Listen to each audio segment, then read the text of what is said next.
Bonjour à tous, donc aujourd'hui je vous retrouve pour une nouvelle vidéo lecture manga. Alors, j'ai lu donc le tome, le one-shot La Belle et l'Ogre de Sman chez Crispy Love, sous édition, etc., etc. Alors, j'ai aimé sans plus. C'est-à-dire que c'était divertissant sur le moment. Là, au moment où je vous filme la vidéo, c'est vraiment pas ça du tout.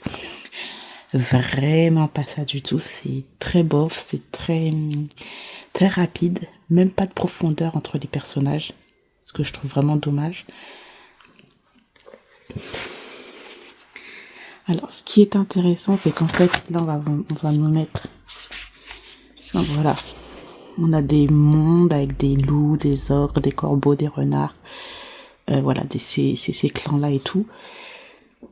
Et ça, c'est assez intéressant, donc bon, ils doivent trouver en fait chaque clan, disons que leur héritier à chaque fois, c'est que des mâles, en gros. Et donc, ils ont une sorte un peu de d'âme sœur prédestinée.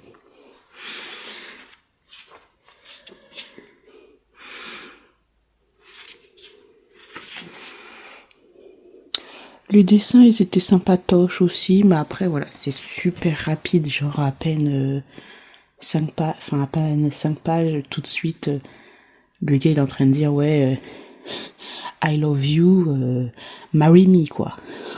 un peu too much pour moi, donc bon. Et puis, j'ai trouvé que c'était un condensé d'événements dans ce tome-là, qu'on peut retrouver dans une série de plusieurs tomes. Et donc, c'est fait à la va-vite. C'est fait à la va-vite et c'est bien dommage. Donc voilà, sur le moment, j'ai bien aimé. Après, on oublie, quoi. Ensuite, j'ai lu Les Noces des Lucioles de Oreko Tashinaba. Ça, j'ai adoré. Franchement, là, pour le moment, c'est un sans faute. Un sans faute, cette série. J'aime énormément ce personnage-là j'allais dire, dans sa craziness. Excusez-moi, je parle en français et anglais. C'est super chiant. J'aime bien, c'est drôle. Hyper fou. Le gars psychopathe, mais assumé jusqu'au bout. J'adore. J'adore. Il y a des moments super intenses dans ce tome-là, franchement. Top.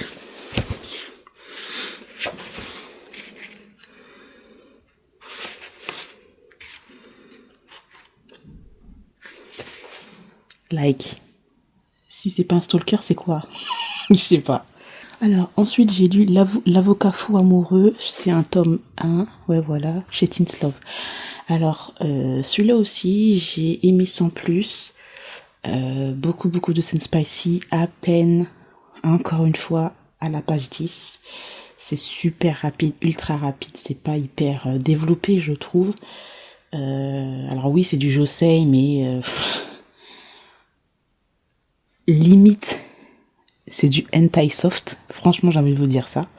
Donc là, c'est quoi? C'est l'histoire de cette fille-là qui est secrétaire, qui était amie avec deux jeunes garçons. Il y en avait un qui était un peu plus sociable que l'autre. Bien sûr, elle a craqué sur celui qui était moins sociable, n'est-ce pas? Et donc là, elle est adulte, elle est secrétaire, et elle va être secrétaire d'un avocat très réputé qui va être celui-là et qui va être l'un de ses amis d'enfance, celui qui était pas sociable. Voilà. Et ici aussi, bon, il y a un moment donné, le consentement limite. Et donc on va aller sur un tome 2. Bon, personnellement, je ne pense pas que je vais lire le tome 2. Hein. Franchement, je vous le dis tout de suite. C'est bien trop fait en surface, je trouve. Après, tout ce qui est spicy, ce n'est pas fait en surface. Mais bon, voilà. Ensuite, j'ai lu donc un autre Crispy Love, donc Le Prix de l'amour de Mana Eisen. Alors là, je trouve comment les couvertures, elles sont trop belles de cet auteur-là. C'est trop joli et tout, les dessins sont très beaux. Mais je me suis rendu compte que les scènes qui sont censées être spicy sont assez répétitives. C'est toujours la même chose. Bref, donc nous avons cette jeune femme-là qui était en couple, qui s'est fait larguer pendant qu'elle était en train de jouer. Pourquoi là? C'était pour avoir un ticket de loterie. Il a largué. Et il se trouve que la personne qui l'a largué, c'était une personne qui était mariée. Voilà, elle, c'est une professeure. Et malheureusement, elle savait pas, donc c'était une adultère. Ça a été vite su à son lycée et elle a été virée. Et donc là, elle a gagné la loterie. Et elle se morfond un peu, elle sait pas trop quoi faire avec cet argent-là. Et nous avons cet homme-là qui va arriver, qui va lui dire, oui, bah, si tu sais pas quoi faire avec ton argent, bah, dépense-le avec moi. Donc genre un peu un hôte, quoi. Voilà, et il va y avoir la relation qui va se passer, etc. Au final, lui, il la connaissait depuis qu'il était plus jeune, parce qu'en fait, on a une différence d'âge entre les deux personnages. Et voilà, on est là-dessus, sur aussi beaucoup de scènes spicy, et qui sont hyper répétitives, même si les scènes sont très très jolies. Mais voilà, j'essaye voir hentai soft. Ensuite, j'ai lu Beiji Alex de Minghua chez KBL, donc ça j'ai adoré. C'est en fait le tome 1, c'est là où je me suis arrêtée dans la série Webtoon, parce que je pensais que j'avais lu plusieurs chapitres. Alors je sais pas c'est sur combien de chapitres exactement, je sais pas s'il y a marqué là. Ah, c'est 10. Ouais, 10 chapitres. Bah, je pense que j'avais lu les 15 premiers chapitres. Et ben ça résume là où j'avais déjà lu ça déjà. Mais c'était agréable de le relire en version papier. Donc on est en fait sur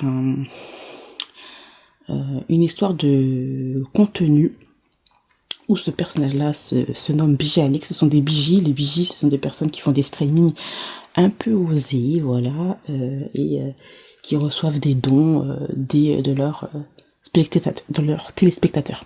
Voilà, en gros. Et nous avons ce personnage-là. Alors, ce personnage-là, qui est un fan hardcore, voilà. Il envoie des dons, il aime regarder ses vidéos, enfin, il adore Biji Alex.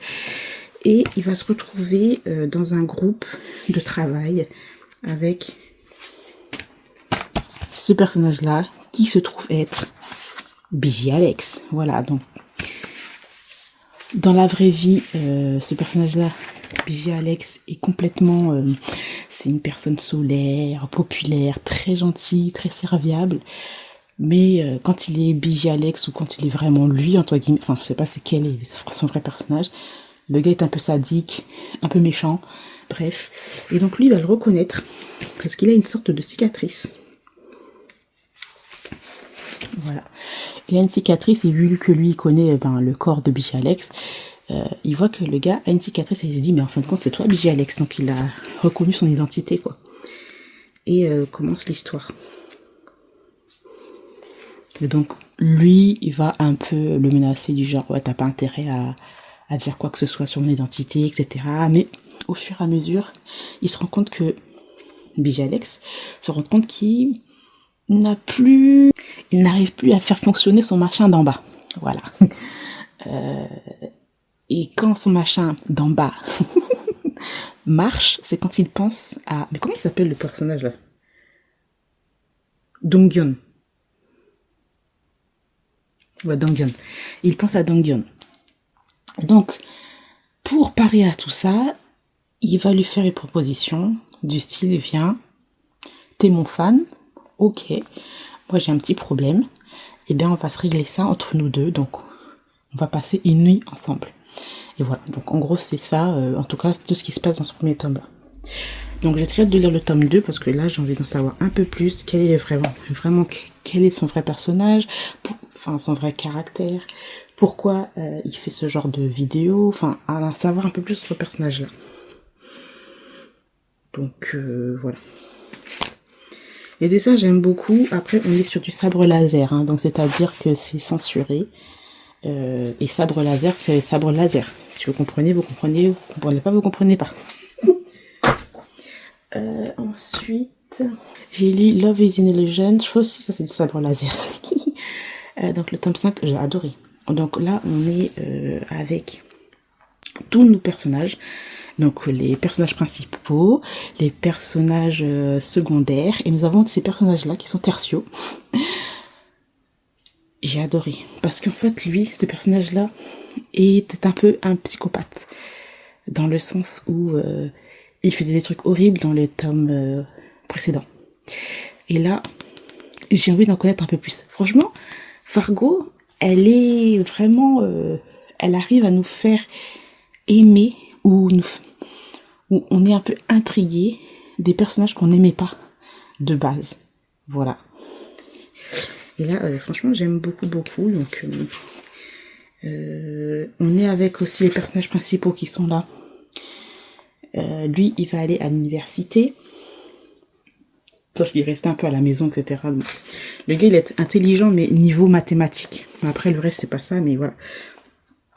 Et donc là, il va aller à l'université, il va se faire des amis, un peu plus heureux, on va dire. Même s'il était déjà heureux, mais là, il va être encore un peu plus heureux. Il va y avoir une histoire aussi d'enfant, il a un problème. Et il risque de ne pas avoir un deuxième enfant. Enfin, je sais pas si je spoil un peu la série, mais enfin bref. Donc il va y avoir ça. Ensuite, on va avoir l'histoire avec ces deux autres personnages-là. L'alpha et le bêta. Et là, c'est un peu compliqué parce que les alpha et bêta, ils sont pas vraiment... ouais, ils ont un peu du mal, les alpha et bêta. Ils sont pas trop, genre, accordés... C'est difficile aussi pour eux d'avoir des enfants. Et là, il va y avoir la question d'enfants, comme quoi l'autre, il voit que son frère, il a déjà un enfant. Et il a aussi envie d'en avoir un, mais ça va être compliqué parce que les alpha et bêta, ils sont pas vraiment compatibles, en fait. Donc, on va voir ça sur cette histoire-là. Et on va voir sur la dernière partie, ça va être ces personnages-là, donc les personnages qu'on voit ici. Et que j'ai hâte de découvrir dans le 6e tome. Ils sont vraiment, vraiment, vraiment pas mal. Ensuite, j'ai lu le tome 9 de Love of Kill de Fée. J'ai adoré. J'ai adoré. Alors là, comment c'était rebondissement, retournement de situation. Franchement, il y avait trop d'action, il y avait trop de choses qui se sont dites là.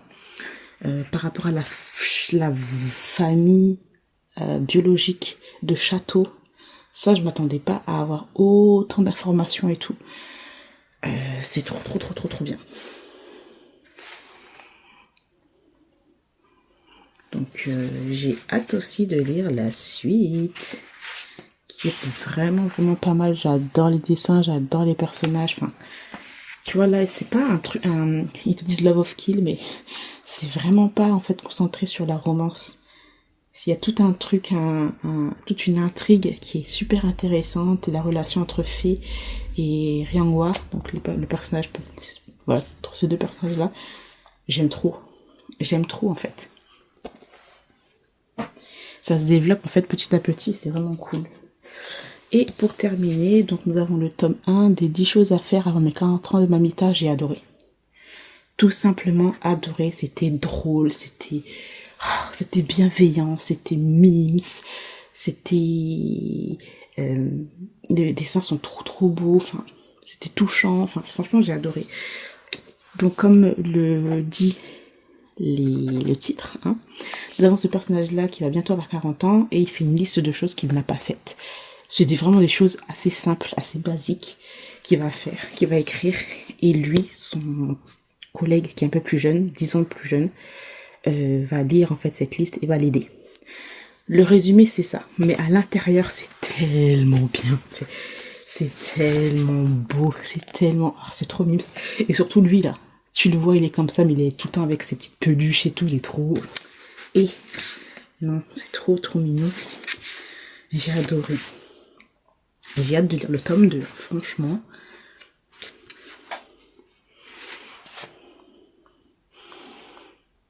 Ces petites peluches qui sont là, c'est trop mimes. J'adore. Non, les dessins sont trop beaux.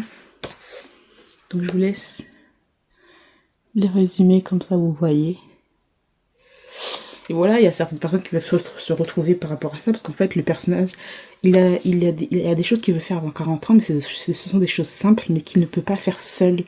Et donc lui, il est là pour l'accompagner, et il va découvrir certaines choses et tout, enfin, parce qu'il est dans son quotidien, c'est toujours la même chose.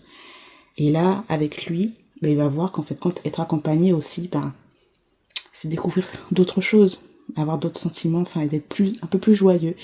Et c'est ce qu'il ressent, ce personnage-là, et c'est trop trop bien. Et il y a beaucoup de personnes qui peuvent se retrouver là-dedans. Donc voilà, je vous le conseille à mort. Franchement, ça, je vous le conseille. C'était trop trop bien. Bon, quelques scènes spicy, peut-être deux. Ouais, deux, trois. Franchement.